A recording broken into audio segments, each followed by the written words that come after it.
The very first time in 68 years, Ghana is celebrating its Independence Day, reflecting, reviewing and going on the research agenda without, of course, what has been happening over the years. The grand parades and the celebrations that you often see as part of our Independence Day celebration. And there's a reason for which that is happening. We'll give you a sense to that. But this is what you need to know, first of all, about the celebration itself. We're reflecting, reviewing, and as the NDC administration would say, they would want to reset this country, a reason for which they are making this topical as we reflect on our 68-year journey as a country. But take a look at this. 68 years since independence, and of course 6th of March 1957 is a day that will obviously reverberate through our historical lectures and series and whatever literature that you've been reading about Ghana, because that's where we started all from, winning that independence struggle, which has brought us thus far to 68 years since independence, except to say that this year we're making that celebration in a very modest, reflective way. We're reviewing our journey over the years, and the NDC's political mantra has been about research. So possibly the reason for which now the country wants to take a new path towards how even our Independence Day celebrations are done. So take a look at this. Over the years, and in just the last few years, we know that the average independence cost for the celebrations that we've been doing, at least say, for instance, going by the last year figures, on the average should be costing the nation about 15 million Ghana cedis. Right?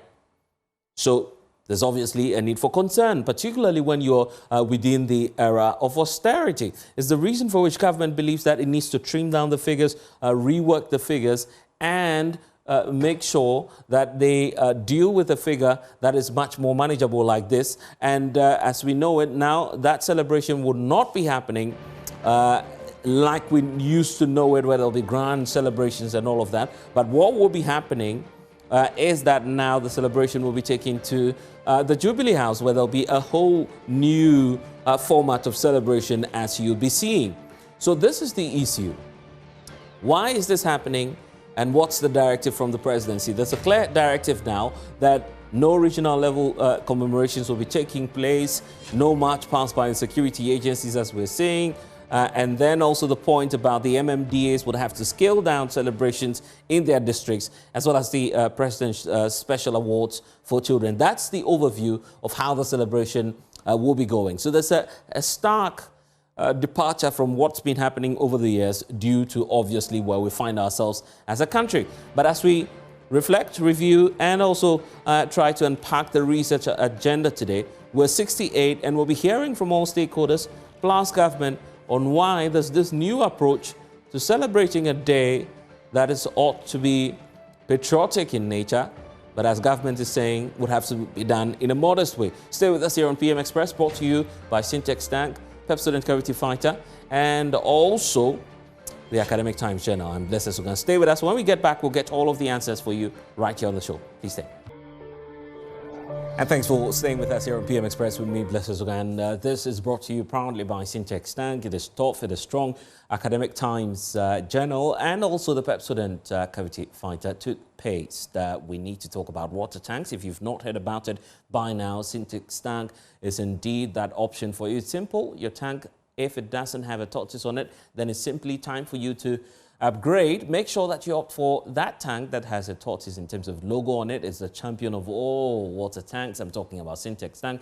It is strong, durable, and also built to withstand the Ghanaian weather. Rain or shine, Syntex Tank has your back. So all you need to do is to be on the lookout for it. It's time to upgrade. It's time to join the Syntex Tank family today, and also enjoy that tank that provides you protection and also storage like the tortoise. Call them on 0244-335-168. And to buy that, or perhaps if you want to find out more, just visit any of the 400 agents nationwide. You can also shop online at syntexgh.com, Syntax Tank, tougher, strong. Academic Times Journal is also here, coming with 3 distinctive graphic publications and also a journal to showcase the power and also empower students across the educational levels as well. While the journal, Tertiary G, seeks to ensure that tertiary students research and also make impacts in their communities. The High G and Basic G will seek to develop critical thinking of students. So be on the lookout for Academic Times Journal. It's coming up shortly, and you can also reach out to them anytime you want to. 053 050 8034. Pepsodent Cavity Fighter is definitely that solution in terms of toothpaste for you, because every time we eat, these particles are trapped in between our teeth, causing tooth decay or perhaps bad breath. So brushing morning, day and night is the option. What you need to opt for is the Pepsodent Cavity Fighter. It gives your teeth that protection that they deserve. So don't forget to be on the lookout for that, and it contains fluoride chemicals. Just call any of their toll-free numbers, 0800 2030, and Pepsodent, every smile matters. Independence Day celebration is what we are reflecting on, reviewing, reflecting, and also research. So that's the theme for the celebration. But I want to bring in my guests who are helping us with the discussion. Sam Okujeto is a former member of the Council of State, also a statesman, joining us, also as well as Shamima Muslim, Deputy Presidential Spokesperson, and Kweku Darko Ankra, who's a historian for the Institute. He's also at the Institute of African Studies at the University of Ghana. And Kweku, I just want to start off with you because, of course, it's the essence of the celebration, isn't it? We're reviewing, reflecting, and researching. Research, well, that's a bit political for you, but you are the historian, so you'd be able to tell us about even our economic history, isn't it? Let's start off from 57. For many who are not aware about, the antecedents to our celebration today, would you say that 68 years ago today, indeed, that struggle was tough, yet due to the contribution of our forebears, we've been able to set ourselves free? One cannot say we are that free, because economically we still dependent on the European powers as well as the Western countries. But to a very large extent, we've come far, starting from Nkrumah's agenda of import substitution economy, trying best to also come out with industrialization, which we did very well around that time. We took almost 23% around that time. That Nkrumah really did well. And afterwards, those who came after, despite going down, we've not been doing well economically where Nkrumah put us in terms of industrialization. Only our champion tried as much as possible to do better to meet where Nkrumah put us. Apart from that, politically, we have done well despite some kind of interruptions with coup d'etats that really occurred from 66 and then 1972, 79, and then the 80s one. So in all, we've learned and then we have moved forward. So as a country, the best that we expected of us, we have not been able to achieve, particularly when you look at the caliber of people that we produced over the years, right from the colonial days. Gold Coast was really renowned in terms of its greatness. For instance, even if you take the legal field, as far back as 1884, 1887, we have produced our first Gold Coast lawyer. And over the years, we have produced more. In terms of legal practice, even people from the southern Nigeria, which used to be part of the Gold Coast, from the 1874 to 1888, they used to come to Gold Coast to come and really register and be sworn to the bar before they go back to their country. So, for instance, someone like Christopher Alexander Shapiro Williams will leave Nigeria, come to the Gold Coast and register as a lawyer to be sworn into the bar, and then practice at Cape Coast with someone like Olusomede Alade, who were then even lawyers to that at the hearing. So if you look at even the legal practice in the Gold Coast, in fact, we have the best of lawyers that really actually work in this country. In terms of medicine, we produced the first medical practitioner in person, Dr. B.W. Kote Papafiu, who from 1880s was already, by 1900, we have produced a number of medical practitioners too. So this country really, in terms of abundant human resources capable for working for our country during the colonial and post-independence, we really had that strong human resources, a bastion of human resources capabilities that we for development. Yeah, this is the question that, yeah. Yeah, you were asking a question. Yes, I was just going to ask you about even our independence story itself. Is there any story we haven't heard yet about the independence struggle? Because very often it's just about independence, political freedom or economic freedom, Nkrumah, the others, the Big Six, and that's it. Are there some storylines, very essential ones for you that we've been missing out on, perhaps that the general public hasn't focused on as much? So mostly, what everyone is interested in at the end of the day, bread and butter issue. You've gotten independence. You say you are capable of taking care of yourself. Are you capable of managing your own economy? Which was something Nkrumah himself was talking about. The black man is capable of managing his own affairs. So if black man is capable of managing his own affairs, then you are expected to take care of every aspect of governance, including the economy, which is essential. At the end of the day, if your economy is attached to the able strength of another country, then you are not independent as you are expected to be. So even today, as we are talking, there has been national economic dialogue, okay, which it's not the first time under President Kufuor we saw it where he had a national economic dialogue under NDC, under Professor Mills, and then at Mills we had the Sinchi agreement and so on.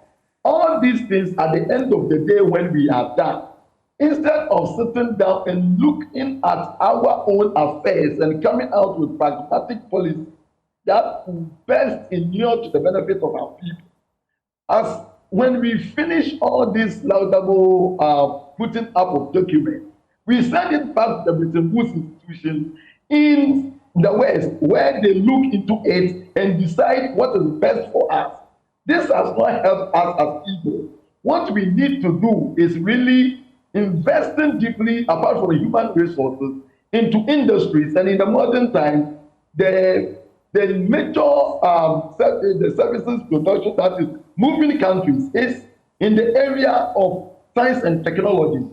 We have not invested that much in technology in the universities and other institutions we have in the country.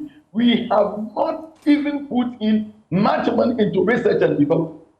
If you are not engaged in research and development, how can you come out with innovative ideas, innovative products to participate in the global economy, which is not given, but must be contested heavily to emerge as a major player? Interesting. But here's the debate that you might perhaps be more interested in as to the independence itself. Who won the independence for us? I guess it's a never-ending debate. Just hold on for me. Let's also hear from Sam Okudzeto on this.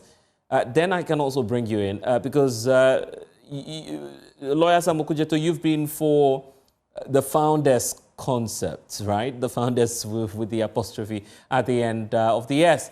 But rarely about who won independence for us. Is that diminishing in terms of an argument, or perhaps this is when it's more critical to re-examine that because we are reflecting as well per the theme of this year's celebration? Well, I guess the problem that I have seen is the fact that there is so much inconsistency in the country. Every day we are arguing about this person or that party and that party. And I always like to remind the Ghanaians that there is something I call what we call Rome was not built in a day. Now, I pose that question all the time and said, when we Rome is the one is in, it means that Rome is there was not by one error. It's built by generations of it. Yeah, well, we seem to be having a challenge hearing you. If you could just speak up for us a bit so we can hear you. Yeah, yes. Yeah, okay. One builds, another one continues the building, and so on and so forth.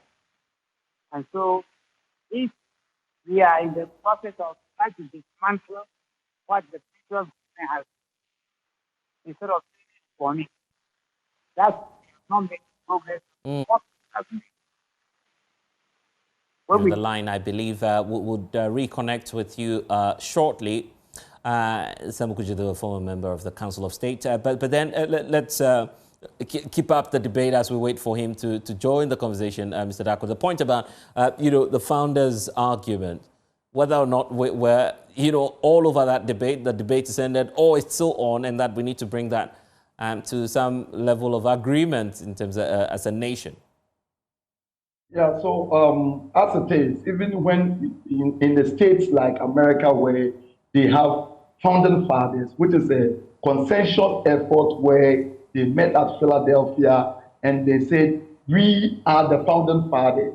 These were a group of people who came together to think to create a new nation with an idea. Even after the Philadelphia Convention, they still had to go to war, and they had a military commander who was George Washington, becoming the first president.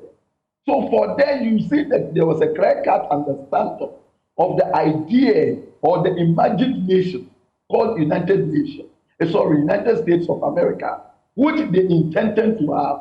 But if you look at the Ghanaian situation, it was a series of events, starting from the 1876, where the Fanti Confederation came in. Then we even have Fanti Amembufeku crystallized it into the Aboriginal Right Protection Society, playing their roles fighting for the land alienation, which they were very able to win, moving on to the Forest Land Bill of 1910 and so on. We saw the role of the National Congress for British West Africa. We had the Gamma B Party, we had the Ratepayers Association, Dankwa also coming to the Gold Coast Youth Conferences around that time, and so on. And then in 1947, we had the first major political party, which is the United Gold Coast Convention.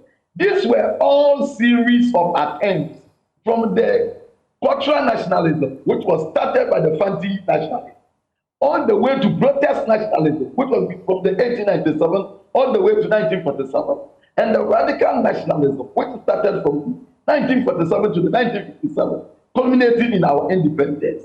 There were a series of people who played critical roles during the period. However, in the last day to our independence, something had to happen. The Gold Coast, we know that people played role from the beginning, was not inclusive of transborder Togoland. So by the time we were going for a new nation, we had the transporter Togoland engaging in a plebiscite to become part of the Gold Coast. So the new Ghana we had in 1957 upon independence was different from the Gold Coast of 1956. And so therefore, by all analysis, one can safely claim Nkrumah to be a founder. But others who would like to go back and look at the contributions of Jacob Wilson say, they want to look at the contributions of Kesley Hayford, John Mensah Saba, David Dankwa, the Bigsters, and others. But really, if you look at some of the people they want us to celebrate, you will know that not everybody's performance, for instance, the myth of the Bigsters, something happened. People played a lot of critical roles, like J. Grant, who during the formation of the UGC paid almost £250, the highest money ever, followed by Kofi Benchi Angel, who was a businessman, also contributing £100 for the formation of the organization, and several others. You could see without their financial contribution and other things, UGCC wouldn't have even become a reality. However, when the issue of positive action occurred, these 6 people who were around were even arrested. R.S. Grace, for example, who was a leading member of the Sekedi rally, was cut off by the Sekedi railway workers and the harbor workers to prevent him from being arrested. So because of the fact that he did not even included, or Christensen and others, or Francis Abu Williams and others, who were all key members of the UGs, not being there, they couldn't even become part of the Big Six.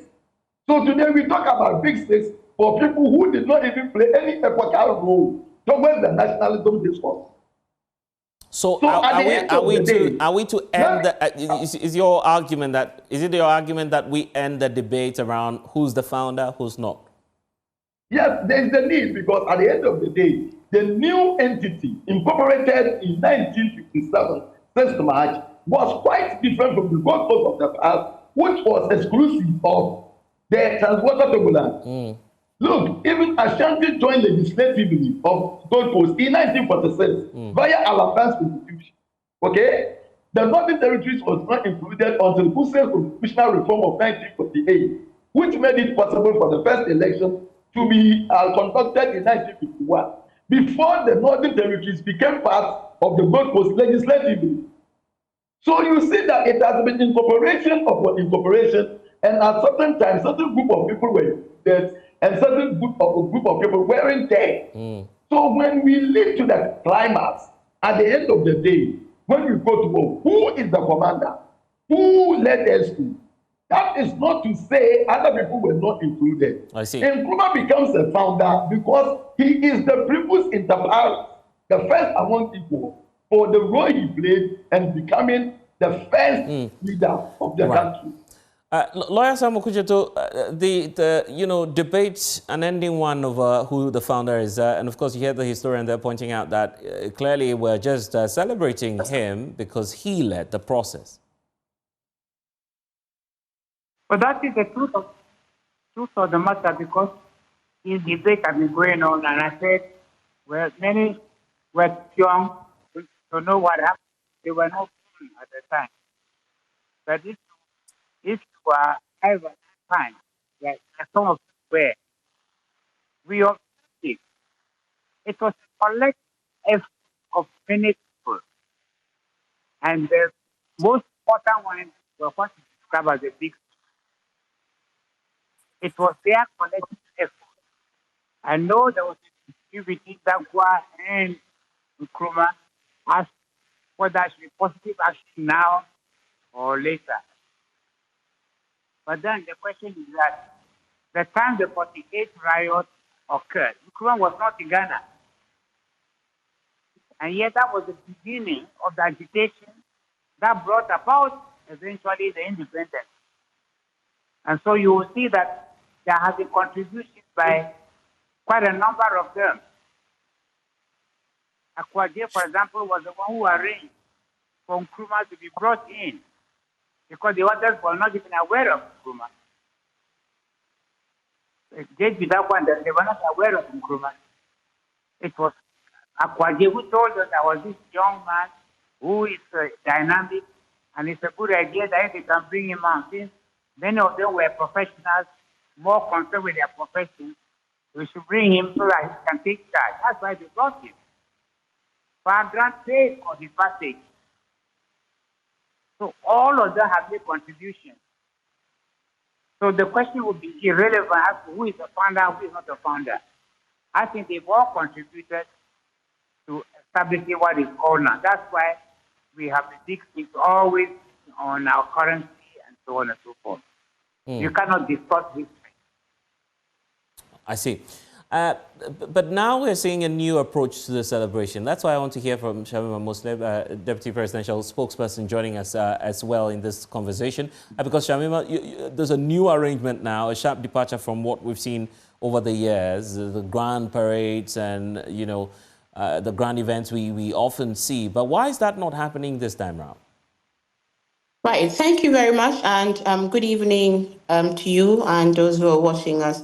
I think it's the philosophers who tell us that an unexamined life is not worth living. And you would agree that one of the major offerings of our campaign was to shepherd a new era in Ghana's development, where we all agree that a reset is required. And a reset is required because of where we are as a country 68 years after independence. And if you go back to all the challenges we have spoken about, to all the missed opportunities in this period, and the fact that in 2 years from now, Ghana would have attained 70 years and 10, which I hear is quite significant in terms of the lifespan of humans. And so if people always make the reference that if Ghana was a worker in the public service, it would have gone on retirement, or Ghana would be close to retirement. In fact, Ghana should be on retirement by now. So if we're asking for reflections over our history, reflections over our national identity, we're asking for reflections around our economic progress, which is so significant because at the time of independence, we had heralded a new era of political liberation from our colonial oppressors. I find myself worrying about how we still catch ourselves referring to that era and the people who led affairs at that era as colonial masters, because there's a way in which when we rename things, they give us a new lease of life, because to continuously refer to our colonial, era leaders as masters reinforces, the challenges I believe that we still have. So for us as a government, everything needs to be reflected upon, including our national celebration and activities, especially for this year, coming into government at a time that the economy is literally on its knees, and the president promised a lean and efficient government and also prudent use of national resources until such time as we are able to recover, the economy and be able to expand the national cake, then we can think of grand celebration. Even with the thought of a grand celebration, we must also review how we have done it in the past.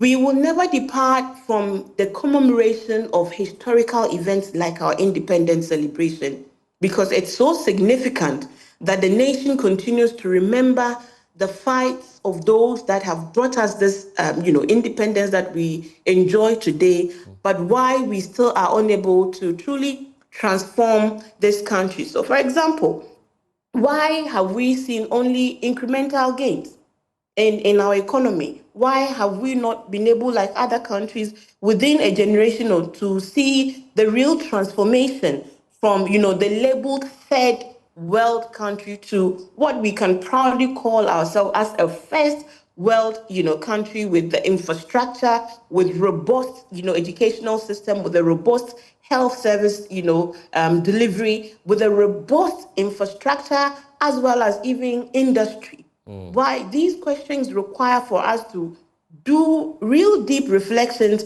and, begin to review regarding the challenges that continue to hold us back and the progress we are making towards targets we have set for ourselves as a country, as much as looking at the institutional reforms that are required Right. to really propel this country. That is why we feel that even with the celebration of our Independence Day, it should reflect the natural, the current, spirit of the nation, a nation in reflection, Yeah. a nation that is reviewing itself, and a nation on its way to reset some of its mistakes. The question facing you now, and I believe it's from the critics who say that during the inauguration, for instance, you find quite a big celebration being done to usher in a new president.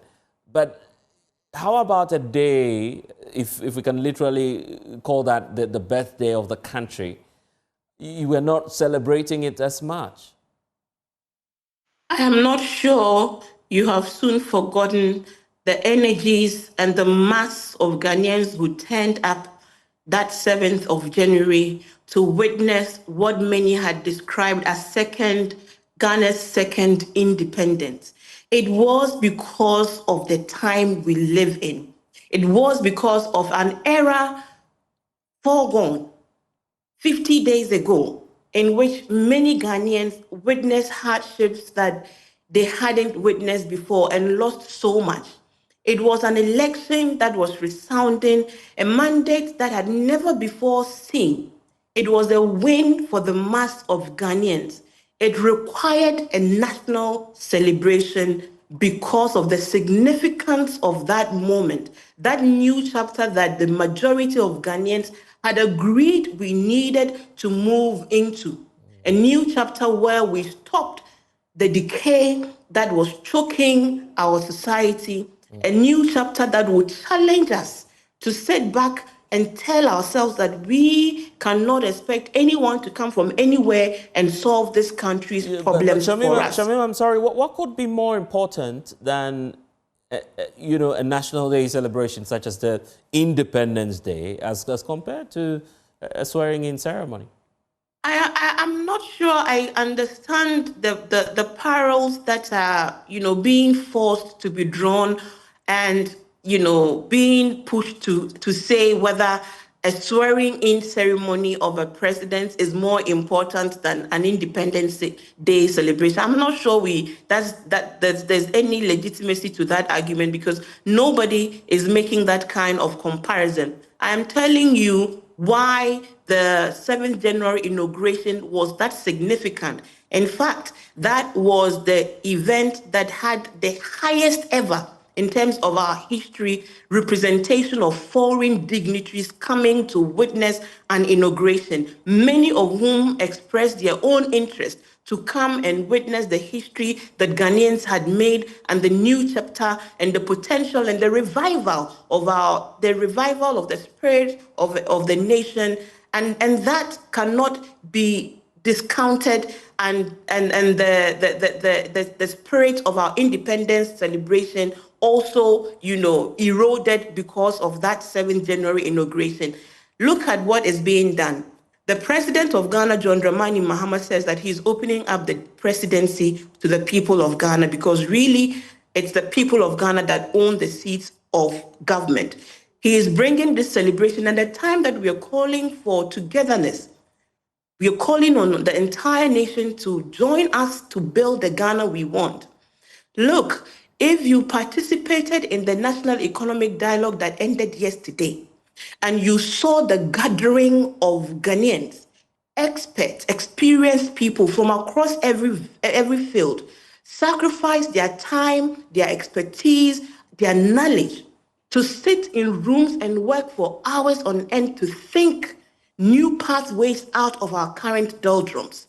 If you see the energy in the closing ceremony, that we thought we were not going to see the same numbers that maybe were there from the beginning. And the fact that these captains of industry, captains of civil society, the media were all present, chiefs, Nananom, and all of them, to listen to what we are agreeing to be the pathway. No one should tell you that really there is tangibility in the renewed hope for this new Ghana. And that is why we seek to bring this celebration to the seat of the presidency. It is a scaled down version in terms of the numbers, but the focus of the event is still the same. Tomorrow, we are centering the voices of the youth of this nation, the future of this nation. The performances are by our school children. The poetry performances will be from our school children. And then we would hear this message from the President, John Dramani Mahama. Nobody can say that what we would witness tomorrow would be insignificant. In fact, it is so significant that we have brought this celebration in this era of reflection, of toning down, of prudence to the seat of governance, to tell the people of Ghana that we have a president who is genuinely committed to leading this nation with good conscience, with good heart, and hopefully with the cooperation of our Ghanaian citizens, with the cooperation of the media, with the cooperation of all good-intentioned Ghanaians, we should be able to work conscientiously to deliver this country for this new opportunity that we've been granted. Right. I want to hear from you, Kweku. Kweku, have we ever seen this in the history of this country? In terms of the celebration, yes. No, not to what I've read so far, but um, there is a reason for this kind of celebration. Okay, something happened in our country, and there's also a history behind the celebration. So prior to the celebration of the 6th March, we used to have Empire Day. So people who are older, prior to 1957, could talk about Empire Days where the governors stand at the parks and the district commissioners in various provinces and districts stand and also take salutations from students from the basic schools, secondary schools, as well as people in the security agencies, and even the Boy Scouts back in the day. So it was something that was carried, that euphoria after independence, the desire to jubilate, the kind of suffering that the Ghanaians or the Gold Coasters went through all the way from 1876 when we became the British colony, all the way to 1957. Then it is a time for celebration because we are finally off the hook of colonialism. And the colonialism that is nothing to really help or improve the lot of the people. Because colonialism was a sort of business for the Europeans. It is a way of finding business opportunity for their businessmen. It is also a way of getting all the needed raw materials from the African countries back to the Western countries for production and processing for various products, which they sell it back at the highest price to the people. That kind of colonization also helps them in terms of unemployment. There are people who they cannot give them jobs. They bring them to Africa to come and work within the colonial administration and so forth. So colonialism did nothing to improve any African country's lot. And you could see this even in construction of railroads. If you look at our railroads, it was constructed from the ports straight to where the resources are. So from Takoradi to the cocoa growing areas in the Wasa, all the way to Ashanti, and then to where the mineral resources are deposited. It was not meant for the transportation of the Gold Coast to improve the rail system or the transportation system in the country. No factories, nothing were left. Right. So if we have gone through such a painful period and we have had opportunity of managing on our own affairs, then there's the need to celebrate about that freedom. And that undergirds why such celebrations came in the first place. So it is not about the use of resources, thinking that it doesn't demand it. But we know the country is suffering economically. We know, and it has been so for some time. But one of the things they should also, policymakers should know, is that these celebrations have its importance in certain rural communities. Throughout the year, certain rural communities do not have any kind of function where they see themselves to be part of the general of the country. The opportunities they also have to have that kind of patriotic feeling for their nation in some of these parades organized in districts and communities. You offer them opportunity to also feel as alive as the members of the country. This has been taken away because at the end of the day, if the government's promise of trying to improve the economy did not come, as many are wishing, or as many, because of what has happened over the years, have felt that it is impossible. If this government, after claiming all this, and at the end of the day, some of its appointees go back to do what others did and they were kicked out, you could see the kind of ramifications that will come and really hunt them for trying to say, okay, we are going to do this for things, and at the end of the day, they are living large. I see. Lawyer Samuel Kujeto, are you also siding with, a scaled down celebration? Well, I didn't get the logic that is in it, but the drama is whatever he tries to do is He's not supposed to consult the people. Perhaps it's only the parliament that can have the power to restrain him. But unfortunately, that's not likely to happen. I don't see parliament opposing president before. But I think the important thing of independence, the day is the fact that it enables every Ghanaian to reflect on the fact that as a nation, what progress have we made? Or what errors have we made? How can we overcome those errors? How can we move forward? That to me is a challenge. And it's important because if they say the celebration is going to be in Jubilee House, the question, of course, is that that does not prevent the, the, the regional capitals or the districts from organizing something to celebrate or to commemorate the day. Nothing prevents them from doing it. And those things are not even supposed to cost the money sometimes they attribute to it. Because if you ask the students to come and march past, if you ask the students, the young students to come and make recitals, to make plays, and so on and so forth, those are all part of the conviviality, which just enhances the people.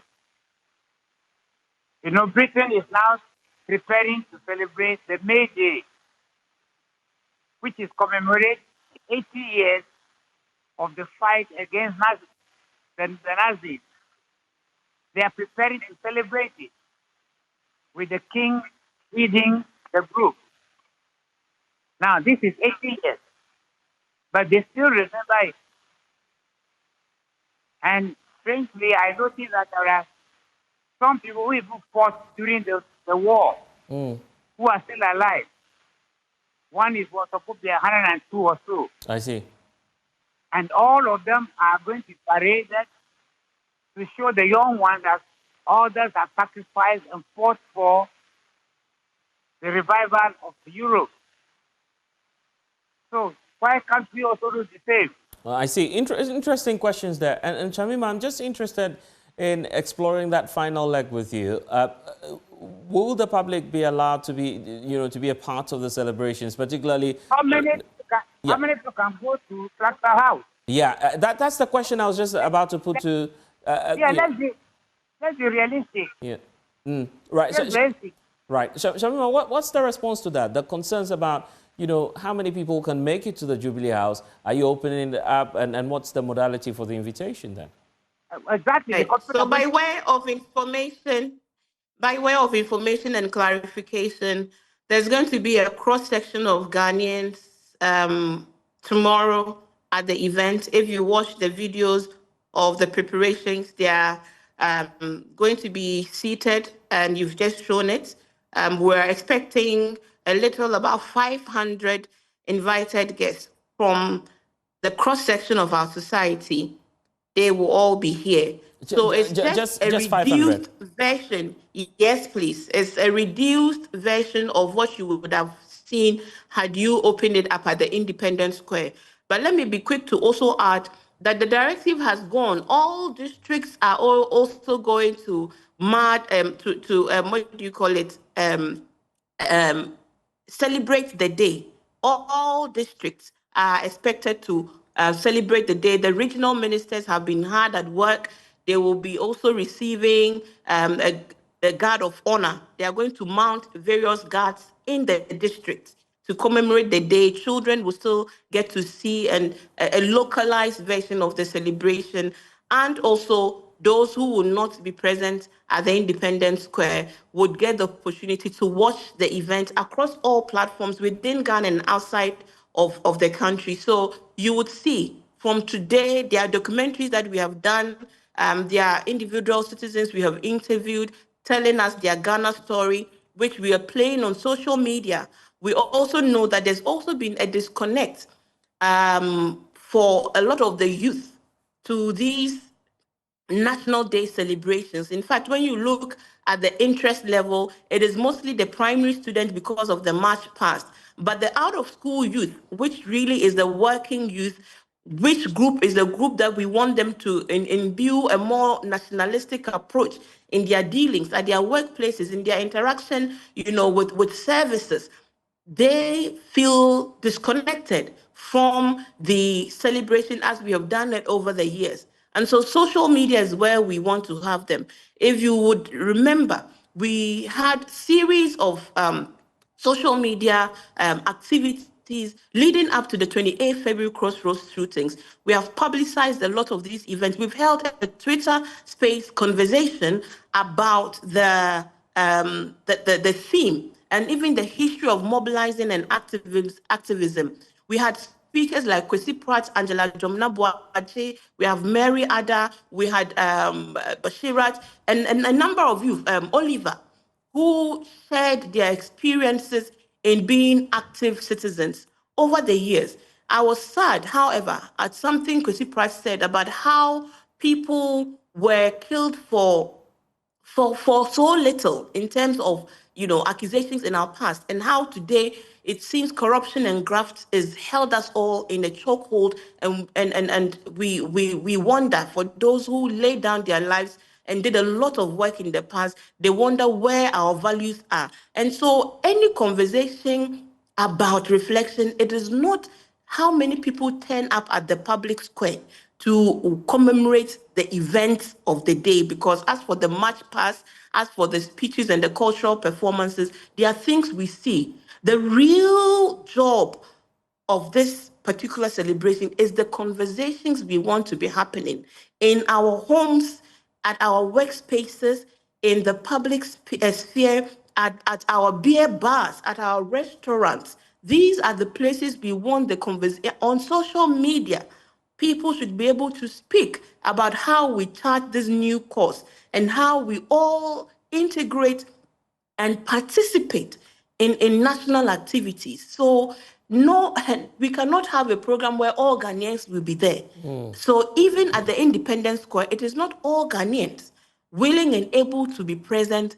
If they all turned up, would get seats at that Independence Square. So it's always a cross-section of Ghanaians who turn up to witness some of these events. And I'm happy that there is an appetite for that. But we are saying that for this particular year, for the problems we have, one of the things we want to do in this particular year especially is prudent spending of public funds. And that is why we have decided to open up the presidency to a cross-section of Ghanaians who will be there tomorrow to witness a very short ceremony. In under 2 hours, it will be done, and we can all go back and make merry and tell stories and visit our grandmothers and our grandfathers and have them tell us stories about their time whilst we reflect. Yeah, unfortunately, we lost Shamima there. But quickly, as we wrap up, let me take your final thoughts. If there's anything you'd want Ghanaians to remember about, the celebration, what would you want to leave us with? Yeah, before there's a quick correction I want to for my senior Sam Okizatu. You talk about Akwaje bringing Nkrumah, which is something that some of the history book has really distorted over the years. If you look at the UGCC, some of the members who were there, they knew Nkrumah already, right? In the Manchester Conference of 1945, someone like Bekuba Nkwele Awonarina, who was in the UGCC, was there. Ashin Ikwe, who was also in the UGCC, was there. You have even on the day, Kwabnaka Situ was there. Even on the day UGCC was founded, the General Secretary, J.D. Graf Johnson, this is what he said at Sopon, Canaan Lodge, that we have one member in diaspora, Francis Nria Nkrumah, who sent his felicitation for this August formation of a new political party in the country. So right there in 1947, August, Nkrumah's letter of felicitation was read by J.C. Graf Johnson. So it is not true anywhere that Nkrumah was an outsider, because during that period, Gold Coast states overseas, they knew themselves, except that Nkrumah went to America before coming to London. And people like Joe Appiah and others, they met him and they knew him, and before Nkrumah was coming down.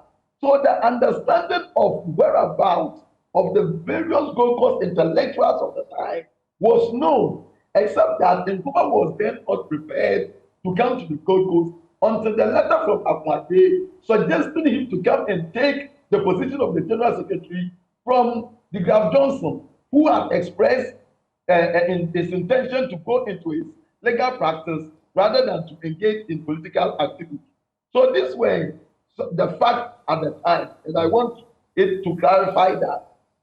In addition, as a country, we need to come together, that we all have one destiny, irrespective of your political coloration.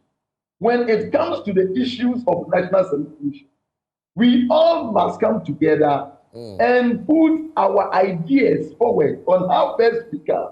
The same also goes for economic gatherings, which for me is the most fundamental. All right. And here I want to reiterate we need to that the New Patriotic Party, for example, needs to also get itself involved in any economic forum and activity that is being done to draw policy, because it has affected us in Nigeria. We need to go. Unfortunately, we've run out of time. That's all we have for you here on PM Express. Grateful indeed for your time and for joining us tonight. I am Blessed, and I will see you again. Bye-bye.